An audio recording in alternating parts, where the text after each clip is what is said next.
Hi friends, നമസ്കാരം. Krishna's story ടൈമിലേക്ക് എല്ലാവർക്കും സ്വാഗതം. വ്യാസഭാരതം കഥ കേൾക്കാം.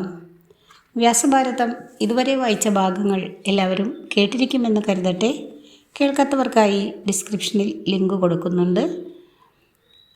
കൂടാതെ ഈ ചാനലിലൂടെ വായിച്ച മറ്റു പുസ്തകങ്ങളുടെ ലിങ്കും ഡിസ്ക്രിപ്ഷനിൽ ലഭ്യമാണ്. എല്ലാവർക്കും ഭഗവാന്റെ അനുഗ്രഹാശിസുകൾ ഉണ്ടാകട്ടെ എന്ന് പ്രാർത്ഥിക്കുന്നു. വ്യാസഭാരതം രചയിതാവ് മയ്യനാട്ട് CV കുഞ്ഞുരാമൻ, പബ്ലിഷേഴ്സ് ദേവി ബുക്ക് സ്റ്റാൾ, ശൃംഗപുരം, കൊടുങ്ങല്ലൂർ. കഴിഞ്ഞ ദിവസം ദ്രൗപദിയെ പണയം വെച്ച ഭാഗമാണ് വായിച്ചിരുന്നത്. ഇന്ന് അടുത്ത ഭാഗം കേൾക്കാം. ഹരേ കൃഷ്ണ. ദ്രൗപദി പ്രശ്നം. സഭ ആകപ്പാടെ ക്ഷോഭിച്ചു. ഭീഷ്മദ്രോണ കൃപന്മാരെല്ലാം വിയർത്തു. വിതുരർ തലയും താങ്ങി ശവം പോലെ നിന്നു. എന്താണിപ്പോൾ ജയിച്ചത് എന്ന് ധൃതരാഷ്ട്രർ കളകളം കേട്ട് സന്തോഷത്തോടെ ചോദിച്ചു. ധാർത്തരാഷ്ട്രന്മാർക്കും കർണനുമുണ്ടായ സന്തോഷം വർണ്ണിക്കാവുന്നതല്ല. മറ്റ് സഭ്യന്മാരുടെ കണ്ണിൽ നിന്ന് കണ്ണുനീർ വാർന്നു. ദുര്യോധനൻ, വിതുരരെ, പാണ്ഡവന്മാരുടെ ഇഷ്ടകളത്രമായ ആ പാഞ്ചാലിയെ പോയി വിളിച്ചു കൊണ്ടുവരൂ. കൊട്ടാരമെല്ലാം അടിച്ചു വാരട്ടെ. രാജ്ഞികളുടെ കൂട്ടത്തിൽ നിന്ന് അവളുടെ താമസമിനി ദാസിമാരുടെ കൂട്ടത്തിലാകട്ടെ. വിതുരർ വ്യസനാക്രാന്തനായി പറഞ്ഞു. ദുർവാക്കുകൾ പറവാൻ ദുര്യോധനൻ്റെ തരക്കാർക്ക് മാത്രമേ സാധിക്കുകയുള്ളൂ. കടും തൂക്കിൽ തൂങ്ങി നിൽക്കുന്ന നീ നിനക്ക് വരാൻ പോകുന്ന ആപത്തിനെ അറിയുന്നില്ല.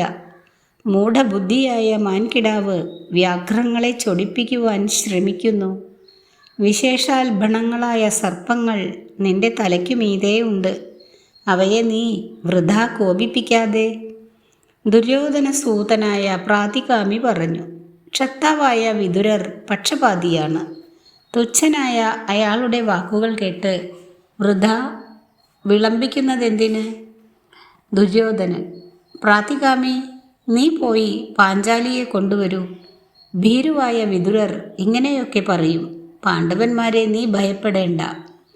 പ്രാതികാമി താമസം വിനാ പോയി ദ്യൂതവിവരം യാതൊന്നുമറിയാതെ കൊട്ടാരത്തിലിരുന്നിരുന്ന ദ്രൗപദിയുടെ സന്നിധിയിൽ സിംഹക്കൂട്ടിൽ ശ്വാനൻ എന്ന പോലെ കയറിച്ചെന്ന് ആ മഹാരാജ്ഞിയോട് പറഞ്ഞു. ദ്യൂതമതാന്തനായ യുധിഷ്ഠിരൻ രാജ്ഞിയെ പണയം വെച്ചു കളിച്ചു തോറ്റു. ദുര്യോധന മഹാരാജാവിന് നേട്ടം കിട്ടിയ അവിടുത്തെ കൊട്ടാരത്തിൽ അടിച്ചു തള്ളി ജോലിക്ക് കൊണ്ടുചെന്നാക്കുവാൻ അവിടുന്ന് കൽപ്പിച്ചിരിക്കുന്നു. അജാതശത്രുവായ തൻ്റെ ഭർത്താവിന് അക്ഷക്രീഡയിൽ സംഭവിച്ച അപജയത്തെക്കുറിച്ച് യാതൊരു വിവരവും അറിയാതെ അന്തഃപുരത്തിൽ വിശ്രമസുഖം അനുഭവിച്ചിരുന്ന ദ്രൗപദി കർണകടുവായ സൂതവാക്യം കേട്ട് ഞെട്ടിക്കൊണ്ട് ചോദിച്ചു. നീ എന്തു പറയുന്നു? ദ്യൂതപ്രമത്തനായ രാജാവിന് പണയം വയ്ക്കാൻ ഭാര്യയല്ലാതെ മറ്റു ധനമൊന്നും ഉണ്ടായിരുന്നില്ലെന്നോ? പ്രാതികാമി, സർവവും പണയം വെച്ചു. സഹജന്മാരെയും പണയം വെച്ചു. പിന്നെ തന്നെയും പണയം വെച്ചു. തോറ്റു. ഒന്നുമില്ലെന്നായപ്പോഴാണ് പിന്നെ അവിടത്തെ പണയം വെച്ചത്. ദ്രൗപദി, എടോ, നീ ചെന്ന് ആ കിതവനോട് ചോദിക്കൂ. മഹാരാജാവ് തന്നെ പണയം വെച്ച് തോറ്റ ശേഷമാണോ എന്നെ പണയം വെച്ചതെന്ന്? ദ്രൗപദിയുടെ ചോദ്യം പ്രാതികാമി ചെന്ന് സഭയിൽ അറിയിച്ചു. ബുദ്ധി മന്ദിച്ചിരുന്ന യുധിഷ്ഠിരൻ ഒരക്ഷരം ഉരിയാടിയില്ല. ദുര്യോധനൻ, പാഞ്ചാലിയോട് ഇവിടെ വന്ന് അവൾ തന്നെ ഈ ചോദ്യം ചെയ്യുവാൻ പറയണം. അവളും അവളുടെ ഭർത്താവും തമ്മിലുള്ള വിവാദം ഇവിടെ ഇരിക്കുന്നവരും കൂടി കേൾക്കട്ടെ. പ്രാതികാമി വീണ്ടും ദ്രൗപദിയുടെ അടുക്കൽ ചെന്ന് വിവരം പറഞ്ഞു. ദ്രൗപദി, എടോ, നീ എൻ്റെ ഈ ധർമ്മ്യമായ സംശയം സദസ്യരോട് ചെന്ന് ചോദിക്കുക. സൂതൻ ചെന്ന് വിവരം പറഞ്ഞപ്പോൾ ദുര്യോധനൻ്റെ വാശിയോർത്ത് സദസ്യർ കുമ്പിട്ടിരുന്നതല്ലാതെ ആരും ഒന്നും മിണ്ടിയില്ല. പ്രഹൃഷ്ടനായ ദുര്യോധനൻ വീണ്ടും പ്രാതികാമിയോട് പറഞ്ഞു. നീ ചെന്ന് അവളോട് നേരിട്ട് വന്ന് അവൾക്ക് ചോദിക്കുവാനുള്ളതൊക്കെ സദസ്യരോട് ചോദിക്കാൻ പറയൂ.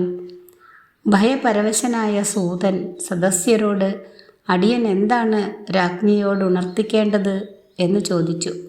ദുര്യോധനൻ അനുജനോട് പറഞ്ഞു, ദുശാസന, സൂതന് ഭീമനെ കണ്ട് പേടിയാവുന്നു. നീ തന്നെ ചെന്ന് പാഞ്ചാലിയെ പിടിച്ചുകൊണ്ടുവരൂ. അടുത്ത ഭാഗം ധർമ്മസന്ദേഹം. ദുശാസനൻ കണ്ണും ചുഴറ്റി ഉത്സാഹത്തോടു കൂടി ദ്രൗപദിയുടെ അടുക്കൽ ചെന്ന് പറഞ്ഞു, ദ്രൗപദി, വരൂ വരൂ, ധർമ്മ്യമായിട്ടു തന്നെ ജ്യേഷ്ഠന് ചൂതിൽ നിന്നെ ലഭിച്ചിരിക്കുന്നു. എഴുന്നേറ്റ് സഭയിൽ വന്ന് ഞങ്ങളുടെ കൽപ്പനപ്രകാരമുള്ള സേവാവൃത്തികൾ നടത്തുക. ദുശാസനൻ്റെ ഭാവഭേദം കണ്ട് ദ്രൗപദി ദുഃഖപരവശയായി ബന്ധപ്പെട്ട് എഴുന്നേറ്റ് വാടിയ മുഖത്തെ കൈകൊണ്ട് തുടച്ച് ധൃതരാഷ്ട്ര പത്നിമാർ ഇരിക്കുന്ന അന്തഃപുരത്തിലേക്ക് ഓടി. ദുശാസനൻ ക്രുദ്ധനായി കൂടെ ഓടി ദ്രൗപദിയുടെ നീണ്ടു ചുരുണ്ട വാർക്കൂന്തലിൽ പിടികൂടി. രാജസൂയാവസരത്തിൽ മന്ത്രവിശുദ്ധമായ തീർത്ഥോദകം കൊണ്ട് അവഭൃതസിക്തമായ ആ വിശുദ്ധ തിരുമുടിയിൽ ചുറ്റിപ്പിടിക്കുന്നതിന് പാണ്ഡവവീര്യധിക്കാരിയായ ദുശാസനന് ലേശം സന്ദേഹമുണ്ടായിരുന്നില്ല. സനാഥയാണെങ്കിലും അനാഥയെപ്പോലെ ആയിത്തീർന്ന ആ മഹാരാജ്ഞിയെ അവിവേകിയായ ആ ദുഷ്ടൻ വലിച്ചിഴച്ച് സഭയിലേക്ക് കൊണ്ടുപോകുമ്പോൾ, ഞാൻ രജസ്വലയാണ്, എന്നെ സഭയിൽ കൊണ്ടുപോവരുത് എന്ന് ആ രാജപുത്രി കുമ്പിട്ടു നിന്നു പറഞ്ഞു. ദുശാസനൻ, നീ രജസ്വലയായാലും ശരി, നഗ്നയായാലും ശരി, ദാസിക്കുടുപ്പ് യജമാനൻ കൊടുക്കുന്നതാണ്. ചൂതിൽ പിടിച്ച് നീ ദാസിയാണ്, വരൂ. ഇങ്ങനെ പറഞ്ഞുകൊണ്ട് ദുശാസനൻ ആ സാധ്വിയെ മുടിയിലും വസ്ത്രത്തിലും പിടിച്ച് നിർദ്ദയമായി വലിച്ചിഴച്ച് സഭയിൽ കൊണ്ടുചെന്നു നിർത്തി. ദ്രൗപദി കരഞ്ഞുകൊണ്ട് പറഞ്ഞു, ദുഷ്ട, സദസ്സിൽ ശാസ്ത്രവിജ്ഞന്മാരും ഗുരുക്കന്മാരും ഗുരുതുല്യന്മാരും ഇരിക്കുന്നുണ്ട്. എൻ്റെ വസ്ത്രത്തിൽ തൊടാതെ സദസ്യരാരും ഈ ദുർമര്യാദ കണ്ട് ഒന്നും മിണ്ടുന്നില്ലല്ലോ. ക്ഷാത്രധർമ്മം കുരുവംശത്തിൽ ഇല്ലെന്നു വന്നോ? ഭീഷ്മരും ദ്രോണരും വിതുരരും ആരും ഈ അക്രമം കാണുന്നില്ലയോ? ദ്രൗപദി എത്ര തന്നെ കേണിട്ടും ആരുമൊന്നും മിണ്ടിയില്ല. നിർഭരമായ അവമാനപീഡയിൽ നിന്ന് രക്ഷാമാർഗം കാണാതെ നിരാശയായ ആ രാജന്യസുന്ദരി നിശ്ചഞ്ചലരായി നിൽക്കുന്ന പാണ്ഡവന്മാരെ തീക്ഷ്ണമായി ഒന്ന് നോക്കി. ദ്രൗപദിയുടെ ആ നോട്ടം കണ്ട്, എടീ ദാസി എന്ന് അട്ടഹസിച്ചുകൊണ്ട് ദുശാസനൻ അവളെ പിടിച്ചുലച്ചു. കർണൻ ദാസി എന്ന വിളി കേട്ട് പൊട്ടിച്ചിരിച്ചു. ഭീഷ്മർ, വത്സേ, നിന്റെ ചോദ്യത്തിന് ഉത്തരം പറവാൻ വിഷമമാണ്. അസ്വാമിക്ക് പണയം വെച്ചുകൂടാ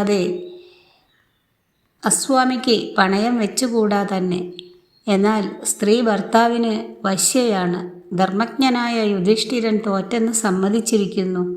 കളിയിൽ ചതിയുണ്ടെന്ന് യുധിഷ്ഠിരൻ ആക്ഷേപിച്ചുമില്ല. ദ്രൗപദി, ചതിയന്മാർ രാജാവിനെ ചൂതിന് വിളിച്ചിറക്കി. കള്ളച്ചൂത് കണ്ടുപിടിക്കാൻ കഴിയാത്ത ആൾ എന്തിനു കളിയിലേർപ്പെട്ടു? മക്കൾക്കും സ്നുഷകൾക്കും പിതാക്കളായ കൗരവ ഗുരുക്കന്മാർ പറയട്ടെ, എന്നെ ധർമാനുസരണം ജയിച്ചു എന്ന്. അമർത്താൻ കഴിയാത്ത അമർഷത്തോടെ ഭീമസേനൻ പറഞ്ഞു. ചൂതുകളിക്കാർ അവരുടെ വീട്ടിലുള്ള ധൂർത്ത സ്ത്രീകളെ പോലും പണയം വയ്ക്കാറില്ല. രാജ്യവും സമ്പത്തും സകല പദവിയും ഞാനും സഹജന്മാരും പോയിപ്പോയതിൽ എനിക്ക് സങ്കടമില്ല. ദ്രൗപദിയെ പണയം വെച്ചത് എനിക്ക് തീരെ സഹിക്കുന്നില്ല. ചൂത് കളിച്ച് ഈ സാധ്വിക്ക് ഇങ്ങനെയുള്ള ക്ലേശത്തിന് ഇടവരുത്തിയ ആ കൈകളെ ദഹിപ്പിക്കുക തന്നെ വേണം. സഹദേവ, കൊണ്ടുവരിക തീ. അർജുനൻ, മുമ്പൊന്നും ജ്യേഷ്ഠൻ ഇങ്ങനെ പറഞ്ഞ് ഞാൻ കേട്ടിട്ടില്ല. ജ്യേഷ്ഠൻ്റെ ധർമ്മഗൗരവം വൈരികളുടെ മുമ്പാകെ അസ്തമിച്ചു പോയോ? ധർമ്മനിഷ്ഠനായ ജ്യേഷ്ഠൻ ക്ഷാത്രവ്രതമനുസരിച്ച് എതിരാളി വിളിച്ചപ്പോൾ ചൂതിനിറങ്ങി. ജ്യേഷ്ഠനെ കുറ്റപ്പെടുത്തരുത്. ഭീമൻ, ശരി തന്നെ, ഞാൻ കോപം കൊണ്ട് കൈ ഇപ്പോൾ ചുട്ടുപോയേനെ. ദുര്യോധന സഹജന്മാരിലും ഉത്തമന്മാർ ഇല്ലാതിരുന്നില്ല. അവരിൽ ഒരാളായ വികർണൻ പറഞ്ഞു. ദ്രൗപദിയുടെ ചോദ്യത്തിന് സദസ്യരായ രാജാക്കന്മാരാരും ഉത്തരം പറയുന്നില്ല. കുരുവൃദ്ധരായ ഭീഷ്മ ധൃതരാഷ്ട്രന്മാരും വിതുരരും ഒന്നും മിണ്ടുന്നില്ല. ദ്രോണകൃപാദ്യാചാര്യന്മാരും മറ്റു സദസ്യരും മൗനം ഭഞ്ജിക്കുന്നു. എന്തെങ്കിലും ഒന്ന് നിങ്ങൾ തീർച്ച ചെയ്യുവിൻ. ദ്രൗപദിയുടെ ചോദ്യത്തിന് നിങ്ങൾക്കാർക്കും ഒരു ഉത്തരവുമില്ലെങ്കിൽ എനിക്ക് തോന്നുന്നതിനെ ഞാൻ പറയാം. നായാട്ട്, മദ്യപാനം, ചൂതുകളി ഇവയിൽ ആസക്തനായ മനുഷ്യൻ ധർമ്മം വിട്ട് പ്രവർത്തിക്കും. അങ്ങനെയുള്ളവർ ചെയ്തതൊന്നും ചെയ്തതായി ഗണിച്ചുകൂടാ. ചൂതുകളിയിൽ തന്നെ തന്നെയും പണയം വെച്ച് തോറ്റു യുധിഷ്ഠിരൻ അടിമയായ ശേഷമാണ് പാഞ്ചാലപുത്രിയായ ഈ ദ്രൗപദിയെ പണയം വെച്ചത്. അടിമ നിസ്വാനാകയാൽ പണയം വയ്ക്കാൻ അർഹനല്ല. അതിനാൽ ദ്രൗപദിയെ ചൂതിൽ നേടിയിട്ടില്ലെന്നാണ് എൻ്റെ അഭിപ്രായം. വികർണൻ്റെ വാക്കുകൾ കേട്ട് സദസ്യരിൽ പലരും ആ കുമാരനെ ഹർഷപൂർവ്വം അഭിനന്ദിച്ചു. കർണൻ കൈയുയർത്തിക്കൊണ്ട് പറഞ്ഞു, വികർണ, അരണിയിൽ അഗ്നി പോലെ നീ കുലനാശത്തിന് കുരുകുലത്തിൽ ജനിച്ചിരിക്കുകയാണ്. ധർമാധർമ്മ വിവേകമുള്ള വൃദ്ധന്മാർ ധർമ്മപ്രകാരം പാഞ്ചാലിയെ ജയിച്ചതാണെന്ന് വിശ്വസിച്ച് മിണ്ടാതിരിക്കെ ബാലനായ നീ ധർമ്മപ്രസംഗത്തിനൊരുങ്ങിയത് സാഹസം തന്നെ. ഞാനൊന്ന് ചോദിക്കട്ടെ, സർവസ്വം പണയം വെച്ചല്ലേ യുധിഷ്ഠിരൻ കളിച്ചത്? യുധിഷ്ഠിരൻ്റെ സർവസ്വത്തിൽ പാഞ്ചാലി ഉൾപ്പെടുകയില്ലെന്നുണ്ടോ? പോരെങ്കിൽ പാഞ്ചാലിയെ പ്രത്യേകം പേര് പറഞ്ഞ് പണയം വെച്ചും കളിച്ചു തോറ്റു. എന്നിട്ടും പാഞ്ചാലി ജിതയായില്ല എന്ന് പറവാൻ എന്ത് ന്യായമാണ്? കുലസ്ത്രീകൾക്ക് ഏകനെ ഭർത്താവായി ഉണ്ടായിരിക്കാൻ പാടുള്ളൂ.